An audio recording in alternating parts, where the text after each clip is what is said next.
Hi అండి అందరికీ. ఈరోజు bitcoin, cryptocurrency prices and updates ఒకసారి చూద్దాం. బిట్‌కాయిన్ చూసుకుంటే 66,400లో ట్రేడ్ అవుతుంది. నేను వీడియో చేసే టయానికి. లాస్ట్ 60,000 లో ఉంది కదా! ఎప్పుడైతే ప్రైస్ పైకొచ్చి మళ్ళీ కరెక్షన్ అవుతుంది కిందకి. సో, ఫియర్ వల్ల ఇంకా ఫియర్ పోలేదు. అదేవిధంగా గోల్డ్ చూసుకుంటే నిన్న ఒక్కరోజే 1.5 ట్రిలియన్ మార్కెట్ అయితే వైపౌట్ అయిపోయింది. ఈ క్యాండిల్ ఉంది కదా, red candle, one day candle. So wall tile ఒక్క బిట్‌కాయిన్‌లోనే కాదు, గోల్డ్‌లో కూడా వాల్టైల్ ఉంది. అదేవిధంగా సిల్వర్ చూసుకుంటే 77లో ట్రేడ్ అవుతుంది. యాక్చువల్గా 84లో ట్రేడ్ అవుతుంది. నిన్న ఓపెనింగ్ టయానికి అది డంప్ అయింది.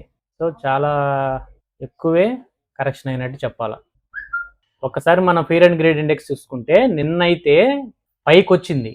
ఇది 60,000 పడ్డప్పుడు ఎంత ఫియర్ అయితే ఉందో నిన్న కూడా అంతే ఉంది. సో ఇప్పుడు కొంచెం కరెక్షన్ పైకి వచ్చినట్టుంది. బట్ 8 అంటే కూడా చాలా ఎక్స్ట్రీమ్ ఫియర్.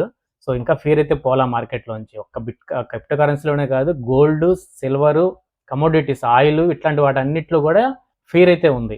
ఆల్టికన్ ఇండెక్స్ అయితే 29 ఉంది. ఒకసారి లిక్విడేషన్ చూసుకుంటే కనుక 24 అవర్స్లో దాదాపుగా $257 మిలియన్ అయితే లిక్విడేట్ అయిపోయాయి. లాంగ్స్ అయితే 179 మిలియన్, షార్ట్స్ అయితే 78 మిలియన్. అంటే లాంగ్స్ అంటే ఏంటంటే ఈ ఆల్రెడీ క్రిప్టో ఉన్న వాళ్ళకి అర్థం అవుద్ది. కొత్త వాళ్ళు ఎవరైనా వింటుంటే చెప్పడానికి ట్రై చేస్తున్నాను.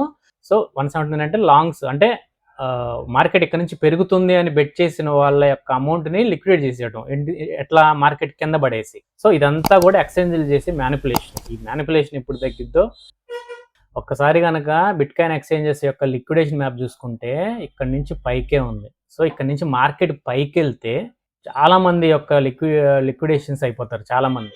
సో చూడడానికి మార్కెట్ పాజిటివ్గానే ఉంది. బట్ మ్యానిపులేషన్ జరుగుతుంది. బట్ టెంపరీగా అయితే ఫియర్ అయితే ఉంది. ఎప్పుడైనా గుర్తుపెట్టుకోవాలి, మన ఫియర్లోనే కొనాలి. ఇలాంటి ఫియర్లు చాలా వచ్చింది. నేను 2021 నుంచి చూస్తూనే ఉన్నా. ఇలాంటి ఫియర్లు వస్తూనే ఉంటాయి. సో మనం ఎప్పుడైతే రెడ్లో కొంటామో అప్పుడే గ్రీన్లో అమ్మితే లాభం వస్తుంది. అంతేగాని మనం గ్రీన్లో కొన్నామంటే వెంటనే రెడ్ వస్తుంది, నష్టపోతాం. ఇది నా ఫైనాన్షియల్ అడ్వైజ్ అయితే కాదు, జస్ట్ ఎడ్యుకేషన్ పర్పస్ మాత్రమే చెప్తున్నా.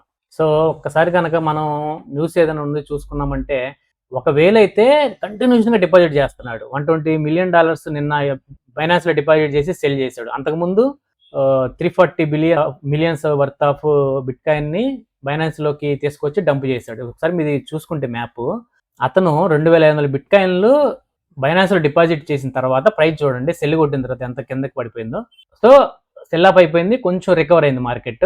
మళ్ళీ 2,500 బిట్‌కాయిన్లు డిపాజిట్ చేసి బైనాన్స్ ఎక్స్చేంజ్లో మళ్ళీ సెల్ కొట్టేశాడు. సో అది అతను కావాలని చేస్తున్నాడా లేకపోతే మ్యానిపులేషనా ఏంటనేది తెలియదు.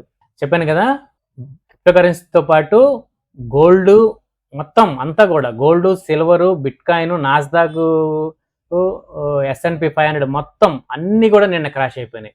ఈ మార్కెట్ ఎందుకు పడుతుందంటే నేను అనుకోవటం, ఫస్ట్ ఆఫ్ ఆల్ ఇది పోవాలి అంటే మార్కెట్లోకి కొత్తగా మనీ రావాలి. ఫెడ్ ఇంట్రెస్ట్ రేట్స్ కట్ చేసి మనీ ఇంజెక్ట్ చేస్తేనే మళ్ళీ కొత్తగా ఫ్రెష్ లిక్విడిటీ వచ్చి మార్కెట్లన్నీ పంప్ అవుతాయి. 2, క్రిప్టో కరెన్సీకి అయితే మార్కెట్ స్ట్రక్చర్ బిల్ అని యుఎస్లో బిల్ పాస్ అవ్వాలి. ఆ 2 కనుక జరిగితే మళ్ళీ కూడా మంచి పంప్ వస్తుంది. 1,50,000 వరకు వెళ్తుందని నేనైతే అనుకుంటున్నా బిట్‌కాయిన్.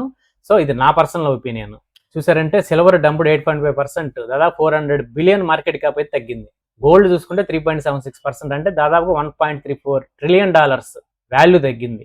ఎంత వాలటైల్ ఉందో ఒకసారి చూసుకోండి మార్కెట్లో. సో నేను చెప్పాను కదా ఫియర్లో ఉన్నప్పుడే కొనాలని. ఇది ఒకసారి చూసారంటే ఈ చార్ట్లో 2014 కాదు 2016లో బాటమ్కి వచ్చింది బిట్‌కాయిన్, అక్కడి నుంచి మళ్ళీ రైజ్ అయింది.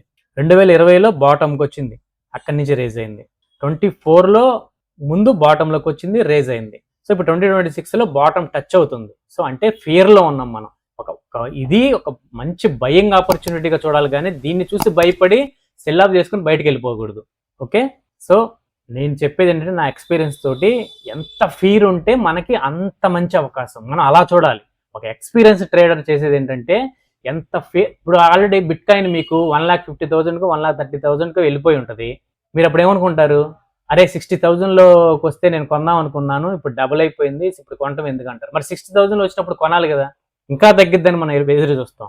సో ఒక $100 డబ్బులు ఉంటే ఒకేసారి పెట్టకుండా ఒక $25 ఒకసారి, $25 ఒకసారి, $25 ఒకసారి, అట్లా వాట్సాప్ బయింగ్ చేయాలి. ఎందుకంటే ఎగ్జాక్ట్గా బాటమ్ మీద ఎగ్జాక్ట్గా టాప్ ఎండ్ ఏదో ఎవరికి తెలియదు కాబట్టి. సో ఉన్న అమౌంట్ని పరిస్థితులకు అనుగుణంగా చేసుకోవాలి. ఇది ఒకసారి కనుక చూసారంటే యుఎస్ మార్కెట్, షేర్ మార్కెట్లో దాదాపుగా $800 బిలియన్ మార్కెట్ క్యాప్ అయితే తగ్గిపోయింది. చూసా అంత అంత ఎంత ఎఫెక్ట్ పడింది అనేది. సో మార్కెట్లో అయితే ఫియర్ ఇంకా కంటిన్యూ అవుతానే ఉంది. చూద్దాం ఏం జరిగిద్ది అనేది. కాయిన్ బేస్ అనేది అమెరికాలో క్రిప్టో ఎక్స్చేంజ్. సో పెద్ద ఎక్స్చేంజ్ అనే చెప్పాలి. ఓన్లీ అమెరికన్ యూజర్స్కి మాత్రమే ఇది వర్క్ అవుతుంది అనమాట, అమెరికన్ పీపుల్కి, సిటిజన్స్కి. సో కాయిన్ బేస్ Q4 అంటే 2025 Q4లో వాళ్ళ ఎస్టిమేషన్ వచ్చేసి $1 బిలియన్ ప్రాఫిట్. కానీ అది తగ్గేసరికి కూడా కొంచెం దాని ప్రభావం మార్కెట్ మీద కూడా ఎంతో కొంత పడి ఉంటుంది. సో ఇది ఫ్రెండ్స్ ఫైనల్గా ఉన్నదైతే. మార్కెట్లో అయితే ఫియర్ ఇంకా కంటిన్యూ అవుతుంది. మార్కెట్ స్ట్రక్చర్ బిల్ ఒకటి, మార్కెట్లోకి మనీ ఇంజెక్ట్ అవ్వాలి. ఇవి రెండు కూడా వస్తే ఖచ్చితంగా బిట్ కాయిన్ ఇక్కడ నుంచి 1,50,000కి వెళ్తుందని నేనైతే నమ్ముతున్నాను. సో ఇది ఇప్పటి వరకు ఉన్నటువంటి మార్కెట్ కండిషన్స్. ఇదే కంటిన్యూ అవ్వచ్చు, చూద్దాం ఎట్లా ఉంటుంది ఏంటి అనేది. ఇప్పుడు 66,000లో ట్రేడ్ అవుతుంది. బట్ ఈ వీకెండ్ లోపు 60కి వస్తుందా, లేకపోతే ఇక్కడ నుంచి మళ్ళీ 70కి వెళ్తా ఏంటి అనేది చూడాలి. ఎన్ని రోజులు మ్యానిపులేట్ చేస్తారు, ఎన్ని రోజులు సెల్ అప్ చేస్తారు చూద్దాం. సో ఇవన్నీ కూడా టెంపరీనే. సో మనం లాంగ్ టర్మ్ ఆలోచించాలి. ఒక 2 years 3 years అలా లాంగ్ టర్మ్లో ఆలోచించే వాళ్ళకైతే ఖచ్చితంగా పాజిటివ్గానే ఉంది. ఇది ఒక బయింగ్ ఆపర్చునిటీ. సో మన ఛానల్ కనుక సబ్స్క్రైబ్ చేసుకోకపోతే సబ్స్క్రైబ్ చేసుకోండి. అదేవిధంగా అందరికీ షేర్ చేయండి. ఇలాంటి అప్డేట్స్ నేను డైలీ ఇస్తూనే ఉంటాను.